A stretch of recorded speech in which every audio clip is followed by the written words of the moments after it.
But we've got Palantir here up next. And before I get into it, Sean, this is for you. Be sure to subscribe and smash the like button. Thanks again, guys, for tuning in on the YouTube channel. We've got the Trading Triangle, trying to grow that one to 1,000 followers. So appreciate the support. All right, so Palantir, anchored VWAP has been my favorite. Shout out Brian Shannon. And this is from the lows back, the anchor VWAP from the lows back in May of 23. And you can see it provided some support throughout the year last year. And now we're back retesting it right near $16. 1570 is the actual level I've got drawn out. We've got some nice volume there, volume shelf sticking out. And shares are consolidating, kind of finding some ground here. So I'm looking for a move higher. I think getting above last week's highs, call it 17. If we can clear that and kind of stick the landing, then we could continue to press higher. But right now, it looks like kind of consolidating and need to hold above that $16 anchored VWAP level. Pretty clean right there. I mean, I guess the only thing I would add is relative strength index, the RSI, is not above 50. So I would like to see it get above there to show a little bit more positivity and a little bit more bullish strength. But outside of that, really watching for bounce here. What do you guys think? Sean, what do you think on this one? Yeah, so Palantir is obviously one of my favorite stocks actually to trade. But you mentioned the RSI there. It's not that far off of 50, so it's not too bad.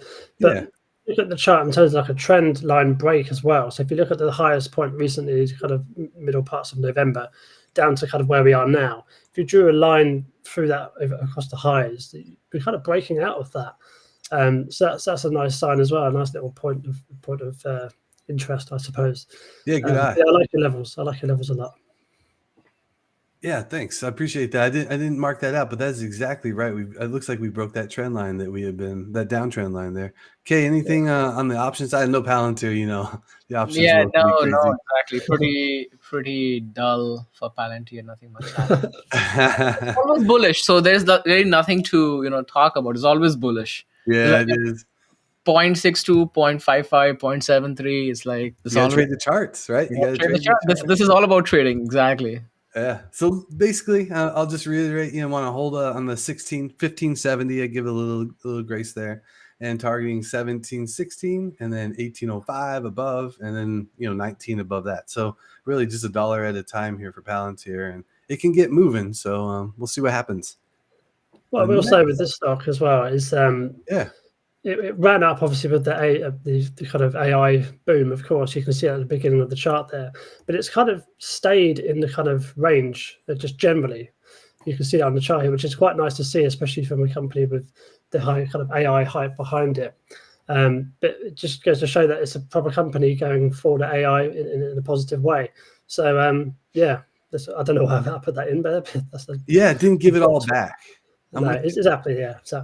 Yeah, it's maintained its strength. But honestly, Palantir is more than just AI, right? AI is a component for their product that they are using it to, build, make their product better. So, a lot of people, if they just think that AI is going to make Palantir go to the moon, no, they actually have product that the companies use, and AI helps their product get better. So, exactly. Yeah, it's an interesting stock here and an interesting company for the longer term as well. So we'll see if we get a bounce.